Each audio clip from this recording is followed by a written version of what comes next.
Yesus Kristus adalah Tuhan. Mari kita sebarkan berita ini untuk menjangkau jiwa-jiwa. Jangan lupa di subscribe dan share ya, agar nama Yesus makin dikenal. Terima kasih. Salam sahabat yang dikasihi oleh Tuhan. Pada hari ini kita kembali akan mendengarkan firman Tuhan yang saya beri judul dari duka cita menuju sukacita. Mari kita berdoa terlebih dahulu.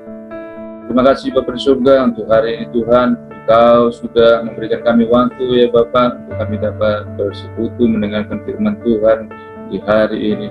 Biarlah Tuhan kiranya mengurapi hamba-Mu untuk dapat menyampaikan kebenaran firman-Mu melalui ya Bapa internet ini, melalui YouTube. Biarlah setiap orang yang mendengarkan untuk merasakan hadirat Tuhan di dalam kebenaran firman Tuhan. Terima kasih Tuhan, dalam nama Tuhan Yesus Kristus kami berdoa dan mengucap syukur. Haleluya. Amin.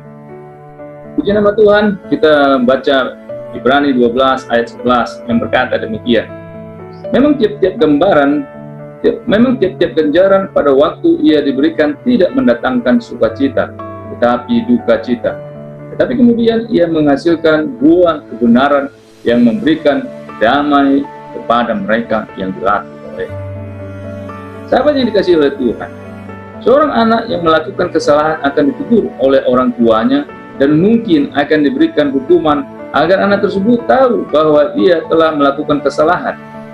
Ketika seorang anak masih dalam pertumbuhan dan masih dalam pengawasan, orang tua yang bijaksana akan memberikan suatu pelajaran sesuai untuk kehidupannya di kemudian hari dengan menerapkan sejumlah disiplin yang mungkin bagi sang anak merupakan beban yang menyebalkan hatinya. Namun ketika sang anak telah dewasa dan sudah hidup jauh dari orang tuanya, dia baru bisa mengerti bahwa ganjaran, hukuman, dan disiplin yang diterapkan oleh kedua orang tuanya adalah untuk kebaikannya. Kita tanpa sadar telah dilatih oleh kedua orang tua untuk menjadi seorang yang mandiri dan dapat mengatasi setiap permasalahan yang ada dengan baik. Demikian juga Tuhan kita. Dia adalah Tuhan yang Maha Pengasih dan Penyayang. Dia ingin anak-anak Tuhan menjadi anak-anak yang handal, tangguh, pantang menyerah, dan selalu berharap serta percaya kepadanya.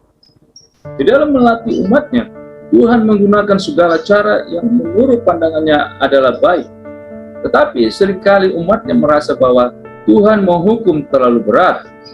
Ketika umat Israel keluar dari tanah Mesir ke tanah Kanaan, Tuhan tahu bahwa umatnya ini adalah umat yang masih labil, dan Tuhan juga tahu bahwa umatnya akan menyesal karena harus berperang melawan bangsa lain, sehingga dia harus membawa umatnya berputar melalui jalan padang gurun dan memakan waktu yang lama. Keluaran 13 ayat 17 sampai 18. Tuhan melatih umatnya dengan berputar agar lebih siap lagi menghadapi persoalan yang lebih besar. Sahabat yang dikasihi Tuhan, latihan bagi umat Tuhan memang sangat diperlukan agar tidak menjadi anak yang gampangan, mudah menyerah, dan tidak bersemangat di dalam mengarungi kehidupan. Tuhan melatih umatnya adalah untuk kebaikan dan bukan untuk membinasakan.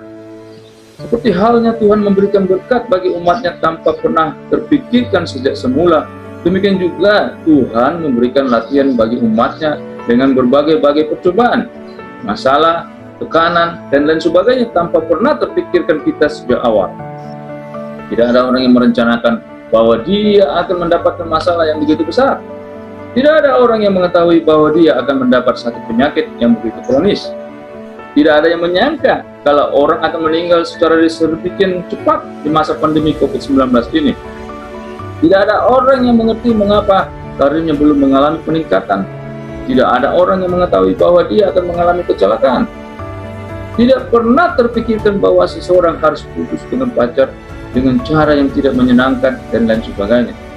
Tetapi di balik semuanya itu, ketika Tuhan mengizinkan hal itu terjadi dalam kehidupan kita, kita dapat mengerti bahwa semuanya itu adalah bertujuan untuk mendatangkan kebaikan bagi kita semua.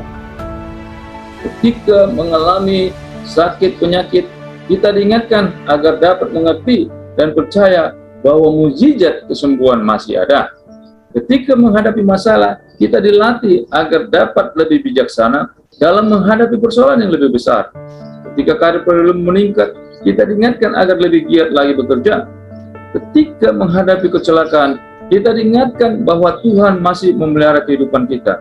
Jika putus dengan pacar, kita diingatkan agar lebih bijaksana lagi dalam memilih calon teman hidup dan menjadi yakin bahwa Tuhan menyediakan yang terbaik bagi kita. Ada begitu banyak masalah yang membuat kita menjadi lebih matang, lebih siap, lebih bijaksana, lebih tangguh, lebih bersemangat, dan lain sebagainya di dalam menghadapi persoalan hidup yang lebih berat. Hidup bukan sekedar hari ini saja, tetapi lebih daripada itu, hidup adalah untuk masa depan yang lebih baik. Oleh sebab itu, jangan pernah menyerah ketika menghadapi berbagai-bagai percobaan, karena semua permasalahan dan percobaan yang dihadapi itu masih di dalam ambang batas kemampuan kita untuk menanggungnya. 1 Korintus 10 ayat 13. Pahamilah bahwa semuanya ini bertujuan untuk mendatangkan kebaikan bagi kita yang pada akhirnya membawa kita kepada sukacita yang sempurna di dalam Yesus Kristus. Pujilah nama Tuhan. Tuhan Yesus memberkati kita semua. Amin. Mari kita berdoa. Terima kasih ya Tuhan untuk hari ini kami telah mendengarkan firman-Mu ya Bapa. Biarlah firman-Mu ini boleh menguatkan bagi setiap orang yang mendengarkan. Ketika mereka pada saat ini memiliki masalah, mereka boleh dikuatkan dengan kebenaran firman-Mu. Dan mereka ya Tuhan boleh mengetahui rancangan-rancangan apa yang ada daripada-Mu ya Tuhan, yaitu rancangan damai sejahtera, bukan rancangan kecelakaan. Dalam mereka boleh merasakan hadirat-Mu ya Tuhan, dan mereka boleh menatap masa depan mereka yang adalah baik, bahkan teramat baik. Terima kasih Tuhan. Biarlah hamba-Mu telah selesai berbicara, biar Tuhan kiranya terus berbicara kepada mereka melalui Roh Kudus-Mu. Terima kasih Tuhan, dalam nama Tuhan Yesus Kristus kami telah berdoa dan mengucap syukur. Haleluya. Amin.